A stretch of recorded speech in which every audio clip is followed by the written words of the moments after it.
Hello, I'm Linord in for Esther Gitwe. Welcome to Africa 54.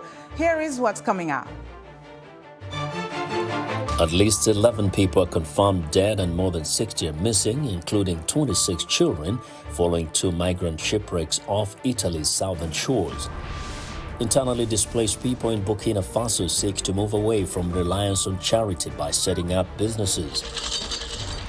And in our health report, telemedicine gains popularity, but for many in Africa, access remains limited due to poor infrastructure, insufficient information, and lack of adequate financing. All this and much more on today's Africa 54.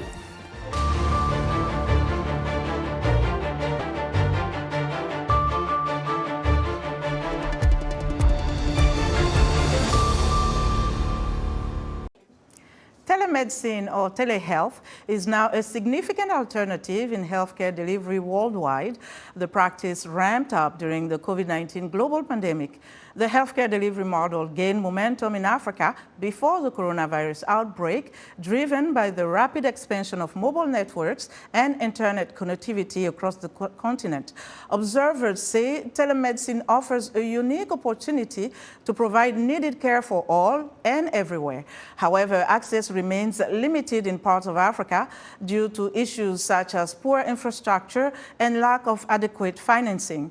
I spoke with Jacques Bonjawo, author, computer scientist, and president and CEO of Ocean Innovation Center.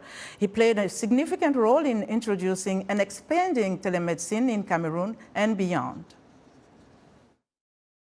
Telemedicine, it's all about medicine from the distance, meaning Yes. that when people are in remote areas, they don't always have easy access to healthcare. So they are like the underserved.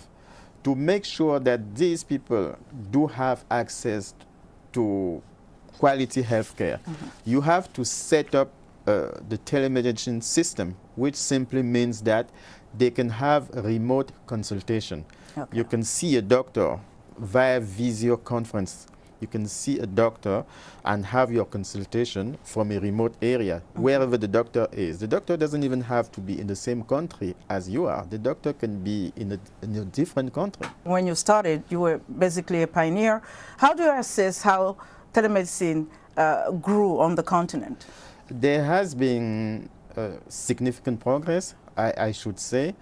For instance, when you look at the smartphone in Africa, a lot of people have smartphones, and we thought that mobile technology was one of the best ways to leverage the power of telemedicine. As a matter of fact, even in the remote areas or remote villages, most people have cell phones. So we use that for health education.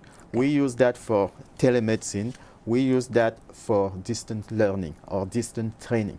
And that's worked very well. How does telemedicine ensure data privacy for patients? Yeah, first of all, you have to set up a system that is very robust in terms of security.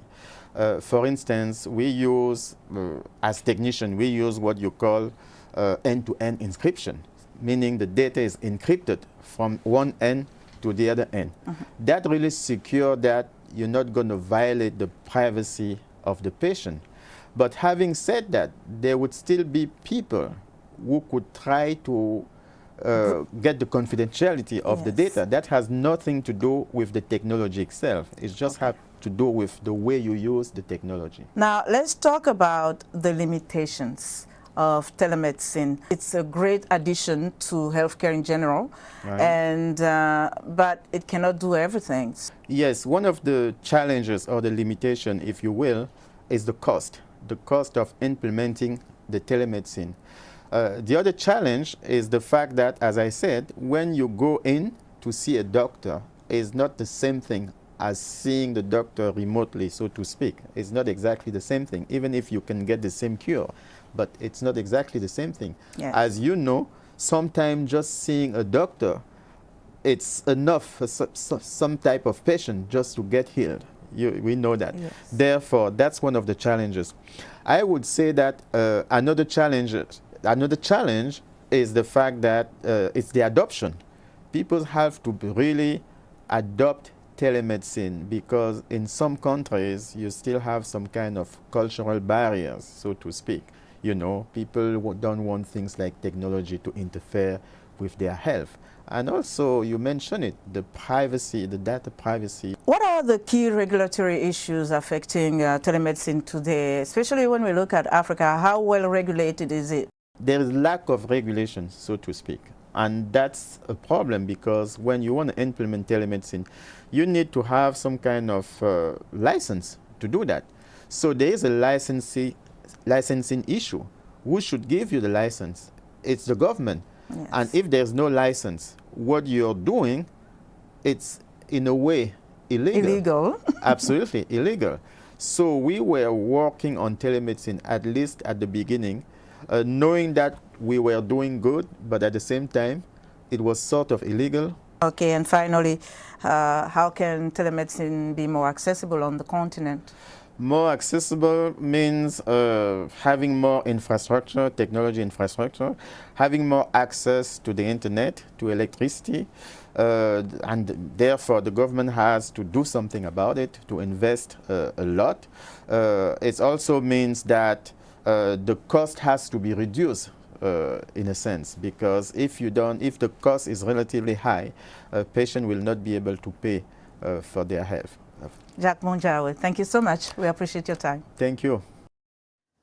That was Jacques Bonjawo, author, computer scientist, president and CEO of the Ocean Innovation Center in Cameroon.